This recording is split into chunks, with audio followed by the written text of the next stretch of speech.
আল্লাহ তাআলা পবিত্র কোরআনে ইরশাদ করেন, কুল ইন কানা আবাউকুম ওয়া আবনাউকুম ওয়া ইখওয়ানুকুম ওয়া আজওয়াজুকুম ওয়া আশীরাতুকুম ওয়া আমওয়ালুন ইকতারাফতুমুহা ওয়া তিজারাতুন তাখশাউনা কাসাদাহা ওয়া মাসাকিন তারদাউনাহা আহাব্বা ইলাইকুম মিনাল্লাহি ওয়া রাসূলিহি ওয়া জিহাদিন ফি সাবিলিহি ফাতারাব্বাসু হাত্তা ইয়াতিয়াল্লাহু বিআমরিহি। অর্থাৎ হে মুহাম্মদ, তুমি লোকদেরকে বলে দাও, যদি তোমাদের পিতামাতা, তোমাদের সন্তানাদি, তোমাদের ভাই বোন, তোমাদের স্ত্রীগণ, তোমাদের ধন সম্পদ যা অনেক কষ্ট করে উপার্জন করেছো, তোমাদের ব্যবসা বাণিজ্য যা লোকসানকে তোমরা ভয় পাও, তোমাদের ঘর বাড়ি যাকে তোমরা খুব পছন্দ করো, এই সব কিছুর চেয়ে আল্লাহ ও আল্লাহর রাসূলের প্রতি ভালোবাসার মাত্রা যদি বেশি না হয়, তাহলে তোমরা শাস্তির নির্দেশের অপেক্ষা করো। এই আয়াতের মর্ম অনুযায়ী সাহাবায়ে কেরাম রাদিয়াল্লাহু তাআলা আনহু আমল করে দেখিয়েছেন।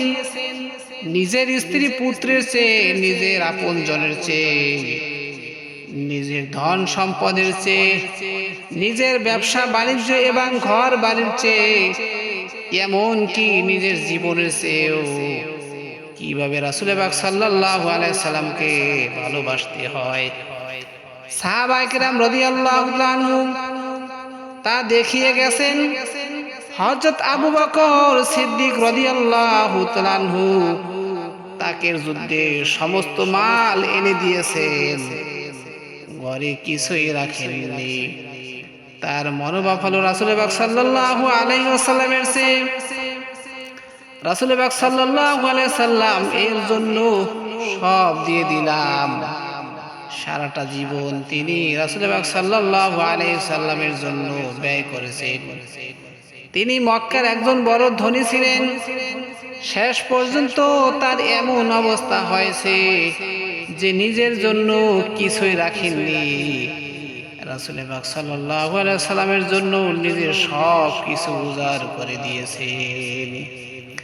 রাসূল পাক সাল্লাল্লাহু আলাইহি সাল্লাম বলেন, মা নাফানি মালু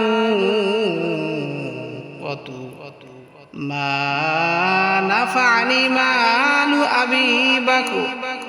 অর্থাৎ কারো ধন সম্পদ আমার এত কাজে আসেনি যা আবু বকরের সম্পদ আমার যত কাজে এসেছে।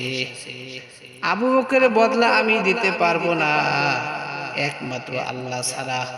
তিনি নিজের সব কিছু রাসূল পাক সাল্লাল্লাহু আলাইহি সাল্লামের জন্য কুরবান করে দিয়েছেন।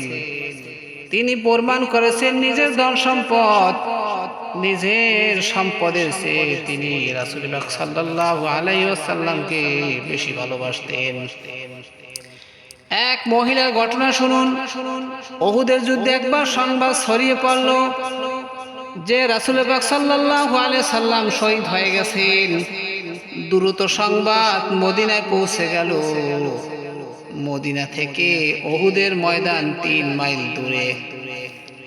একজন মহিলা মদিনা থেকে উহুদের ময়দানের দিকে দৌড়ে যাচ্ছেন আর জিজ্ঞেস করলেন, রাসূল পাক সাল্লাল্লাহু আলাইহি ওয়াসাল্লাম কি অবস্থা, তোমরা আমাকে বলো।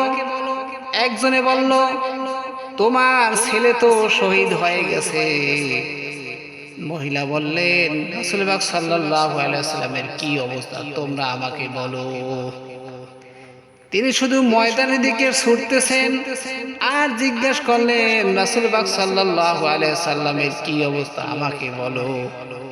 আর একজন বলল, তোমার স্বামী শহীদ হয়ে গেছে, এতেও তার কোনো পরোয়া নেই, তিনি শুধু ময়দানের দিকে দৌড়াচ্ছেন আর বলতে আছেন, রাসূল পাক সাল্লাল্লাহু আলাইহি ওয়াসাল্লামের কি অবস্থা, আমাকে তোমরা বলো। এই মহিলা সাহাবী প্রমাণ করে দিয়েছেন, তার অবস্থা বলে দিয়েছেন যে তার পুত্রের চেয়ে তার স্বামীর চেয়েও তিনি রাসূলুল্লাহ সাল্লাল্লাহু আলাইহি ওয়াসাল্লামকে বেশি ভালোবাসতেন।